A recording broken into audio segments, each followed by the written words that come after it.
The year is 1949. The place, the City of Angels, also known as Los Angeles. Some say that New York is the city that never sleeps. Well, this town gives that Big Apple a run for its money. The people here sleep, sure, but they all do it with one eye open. You never know who might stab you in the back and use you to climb up the next rung to fame and fortune. Because that's what everybody's chasing out here, following the glitter of Hollywood stardom from whatever small town they managed to crawl out of. But some unlucky so-and-sos find out once they arrive that all that glitters is not necessarily gold. No one knows that hard truth better than one of LA's best private detectives. You probably haven't heard of him, unless you've ever found yourself in a real tight spot. No one ever steps into the detective's office when they're having a good day. No, it's folks who hit rock bottom and found something lower, who know their way around the underbelly where the Angel City's demons like to hide. On this particular day, an unusually rainy day for a city with so much sun, one of these poor, unfortunate souls knocks on the detective's door. He's sitting at his desk, drinking a cup of strong black coffee and watching the rain, when the knock shakes him back to earth. The door opens a crack, and a beautiful blonde in a gray coat enters. She heard a rumor that if the cops can't help you solve a case, he's the guy to see. He shrugs, taking a sip of coffee. Maybe that's true, maybe it isn't. Depends on the case, of course, and depends if she can afford his fee. She laughs at this, tossing him an envelope stuffed to the brim with cold, hard cash. Money, she assures him, is no object. The detective counts the money, inspects it to make sure it's the real deal. It is. He slides the envelope into a drawer in his desk, then folds his hands, leaning forward to give the mystery woman his full attention. What brings her into the office today? She slaps down another envelope onto the desk. This one's larger, and when he opens it, a few photographs tumble out. He's seen a whole lot of ugliness in his time, but he's never laid eyes on anything quite like this. They're crime scene photographs, some poor sucker killed in his bed. That's not so unusual. It's the method of murder that strikes the detective as odd. The guy looks like a pincushion, absolutely covered with arrows. Why break into a man's home to attack him with arrows? Seems a bit old-fashioned when a revolver isn't exactly hard to come by in this town. The strangeness doesn't stop there either. The second photograph gives a closer look at the bed itself. The arrows came through the bottom of the bed. As far as the detective can tell, the poor sap tucked himself into bed and went off to dreamland, all the while unaware that his killer was hiding under the bed with some sort of bow and arrow. Then the killer somehow managed to fire 11 arrows without his victim catching wise. He can see why the woman brought this to him. No doubt the cops did what they could to sweep it under the rug. Something this strange, they'd want to keep it out of the papers at any cost. Keep people from panicking about mysterious archers stalking the streets. So, who is this guy? The stiff. The woman dabs at her eyes with a handkerchief. He was a dear friend of hers, she explains. All she wants is to uncover the truth of what happened to him and track down the sick creep who did the deed. She already paid the fee up front. There's only one matter left to discuss. Will the detective take the case? He glances back down at the photographs, the bed, the arrows, the victim. He's in this line of work for the money, of course, and the flexible hours aren't bad either. But what he really loves more than anything is solving a mystery. And this is one of the juiciest mysteries he's seen. He agrees to take the case, and they seal the deal with a handshake. As the woman prepares to leave his office, she turns back one more time. There's just one more thing the detective should know about the victim. He was a big-shot producer, the guy behind one of the biggest animation studios in town. If the detective can solve this, there's likely to be a big bonus in store for him, not to mention the boost to his reputation that would come with cracking such a high-profile case. he'd better not screw this up. First things first, he'd better check out the crime scene. The detective is a pretty smooth talker, and he uses that silver tongue to talk his way into the victim's home, passing himself off as an old friend of the deceased. Once inside, it's time to do a little poking around and see what he can find. Nothing too out of the ordinary for the most part, the standard rich guy stuff. Fancy vases, awards on the shelves, posters from movies the fellow must have financed. He makes his way to the bedroom, hoping to find a bit more information at the scene of the crime itself. There's the mattress, stained with blood and riddled with holes from the arrows. He crouches down and inspects the floor. Sure enough, no marks on the floor. The arrows didn't come from below, with the killer in the basement or under the floorboards. They had to have hidden under the bed. But now that he's looking at the bed up close, the detective notices a significant issue with that particular theory. There's not enough room under here, unless the killer was a kid or had the world's smallest bow. There's no way they could have pulled the whole thing off. There's just not enough space. So how'd they manage it? He stands up, scratching his head. It just doesn't make any sense. This case is going to be trickier than he thought. Wait, what's that? He spots a piece of paper tucked onto a nearby shelf. It's crumpled up and speckled with blood. Wait a minute. Something comes back to him. In the picture, there was an arrow through the victim's tongue. It had something tied to it, a scrap of paper. A note. He snatches up the paper and unfolds it for a better look. This has got to be the same note. Now, what does it say? As he reads the words, they leave him with even more questions and not a single real answer. Chronicles 1:10, I am no Fudd. Who's Fudd? And what's this Chronicles business?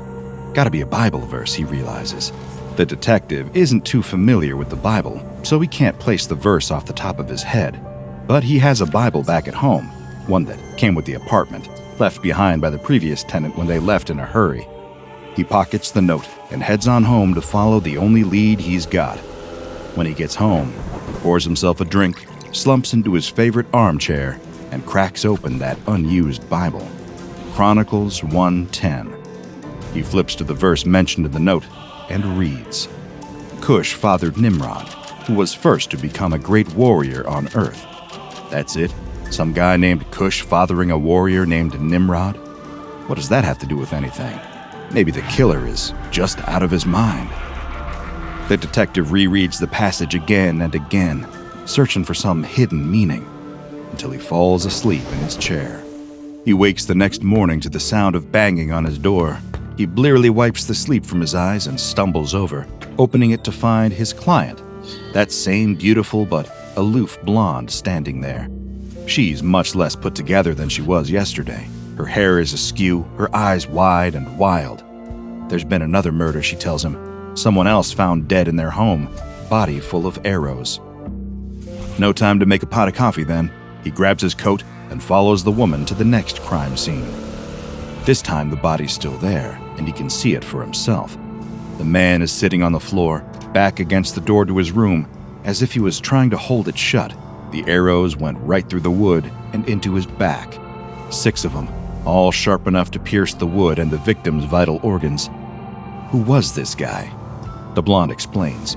He was another friend of hers. He had worked as an animator at the first victim's studio. The detective pulls a little notebook from his pocket, jotting that down. That, right there, is a lead. Is there anyone at the studio that she can think of who might want to harm these men? The woman shakes her head. She can't think of anyone. Still, this doesn't seem like a coincidence.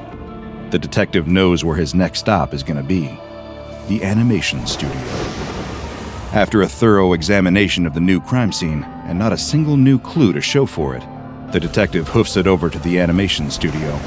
At first, the security guards won't let him inside, but that silver tongue of his manages to get him in the door once again. Now what? He can't ask to speak to whoever's in charge. He's already pushing up daisies. Instead, he'll just have to take a walk through the halls and follow his instincts. As he walks, he suddenly hears a name coming from a nearby room. Poor little Nimrod. Did that voice just say? There's no mistaking it. He definitely heard Nimrod. He pushes the door open and finds a small screening room with a cartoon playing on a projector. The cartoon depicts a rabbit taunting a hunter. The men inside ask the detective what he's doing there, but he has a question for them first. What is this cartoon? Why, it's a wild hare, they tell him. Introducing Bugs Bunny and Elmer Fudd. The detective jots down another note. That Bible verse on the first victim's body. This bunny cartoon. They all have to be connected somehow. He thanks the gentlemen for their time and excuses himself. The detective spends the night in his office, trying desperately to make the pieces fit together. Theories whirl around inside his head, but none of them seem quite right. Maybe someone on the production team has a grudge against his colleagues. Maybe someone was fired from the project and is taking some kind of revenge. Or maybe it's something else altogether, an affair gone wrong. It's usually an affair these days. But then why reference the cartoon? Why Nimrod? Why arrows? Why any of it? The detective rests his head in his hands, letting out a heavy sigh.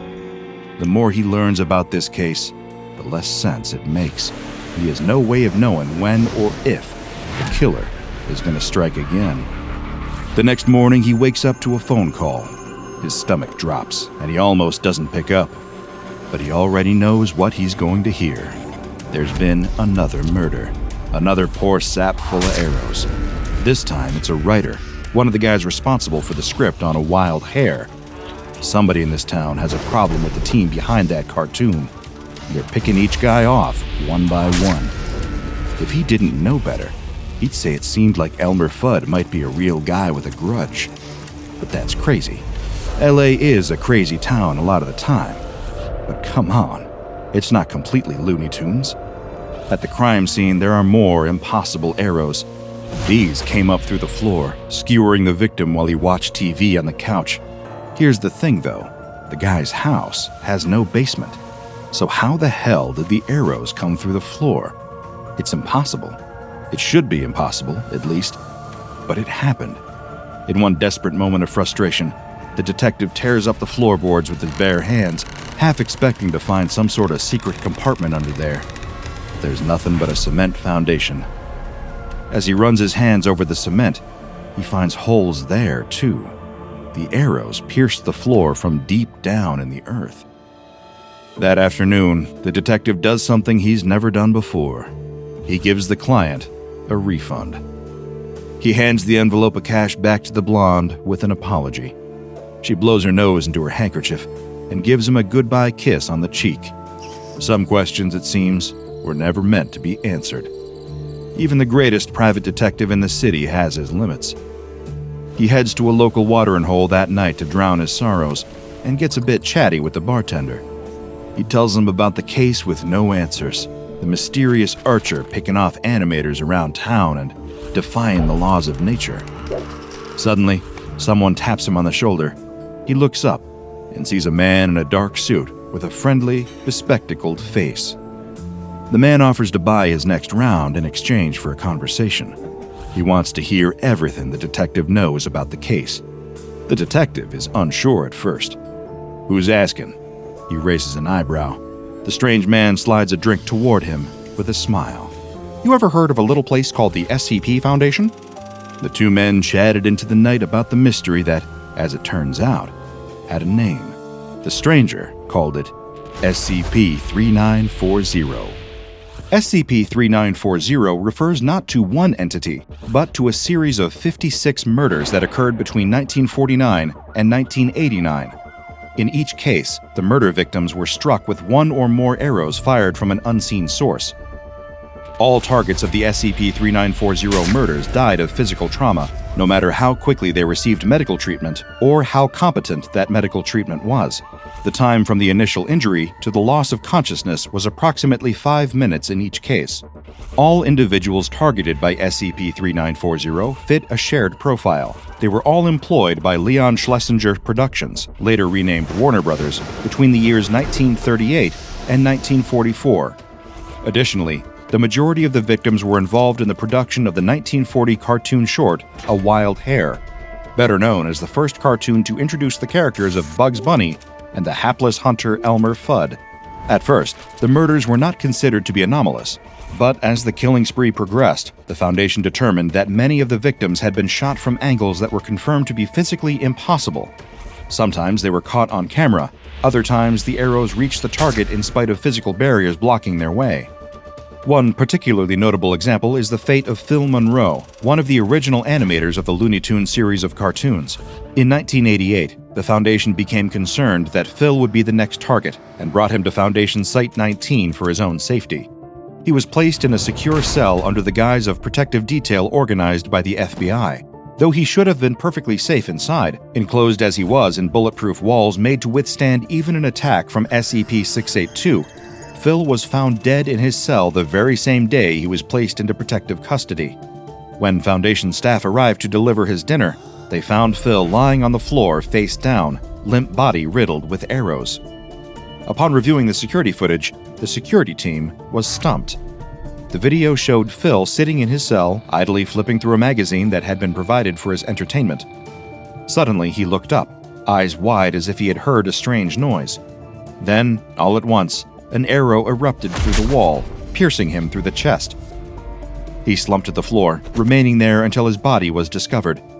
It was later confirmed that several Foundation researchers had identified the arrow aimed at Phil prior to it being fired, observing it at a location over 3 miles away from Site 19. But when the arrow was launched, it managed to travel 3 miles, pierce through the ground, and make its way through multiple layers of Foundation security walls before reaching its intended target. This was the incident that caused the Foundation to abandon any attempts to protect SCP-3940's victims. If the arrows could travel such long distances and pierce supposedly unpierceable walls, then it seemed to be a futile endeavor. The Foundation first discovered SCP-3940 in 1949, when Leon Schlesinger was found dead in his home. He was still lying in his bed, pinned there by 11 arrows that had shot through the bottom of the bed, up through the mattress, and into his body. Curiously, the floor beneath the bed was completely undamaged. One of the arrows was lodged in Schlesinger's tongue and had the note referencing Chronicles 110 attached. Originally, the Foundation suspected that the anomaly was an isolated incident, a series of attacks being committed by one person of interest, but it quickly became apparent after 3 near-identical cases in a row that this was something much more anomalous. On July 10, 1989, Mel Blanc, the prolific voice actor perhaps best known for playing the character of Bugs Bunny beginning in 1940, was killed by a total of 59 arrows. Don't look that up, you won't find any further details. I'm told there was an elaborate cover-up involving the press and the Blanc estate, but trust me when I say, I have done my due diligence and confirmed the story via some, shall we say, alternative sources who wish to remain anonymous. The arrow bisecting Blanc's famous cheeks had a note attached, reading, "In Assyria, we punished slander with death." Meanwhile, at the exact moment of Blanc's death, the statue of Bugs Bunny outside of Warner Brothers Studios was pelted with a barrage of approximately 4,000 arrows, pummeling it from every direction, including underground, which should have been impossible, until it was reduced to rubble. When the dust had settled, a secondary barrage of 372 arrows was fired at the ground in front of the statue's remains. When viewed from above, the arrows spelled out a message. "That's what's up, Doc." Following the death of Mel Blanc and the assault on the Bugs Bunny statue, 2 simultaneous events designated Incident 3940-1, there has been no further SCP-3940 activity detected. Containment measures previously in place included disinformation protocols regarding the victims and their deaths, and guidelines for tracking the killer. Initially, the Foundation attempted to intervene and protect predicted victims, but after these efforts failed 14 times in a row, they were suspended. Because SCP-3940 has been inactive for decades, its designation has been changed to Neutralized. It appears that Nimrod got the revenge he craved. It seems to me that something took offense to Bugs Bunny's snide invocation of Nimrod in the Wild Hare cartoon. Nimrod, for those unaware, is a biblical figure known for being a mighty hunter. Perhaps, and this is just an educated guess, he would hunt with arrows. Far be it from me to suggest that a figure from the Bible went on a quest for vengeance against Warner Brothers and the creators of Bugs Bunny, but stranger things have certainly happened before. I can't be entirely certain if Nimrod himself carried out these anomalous killings, But it seems that someone very powerful took it upon themselves to dole out some truly Old Testament-style justice. An eye for an eye, a tooth for a tooth, a wound for a wound. When the grudge was settled, then the killings stopped. Whatever may have triggered the event, I'll certainly be careful which names I throw around as an insult in the future. You just never know who's listening and what they might do about it. But I fear I've rambled on a bit too long, I think. For now, that's all, folks.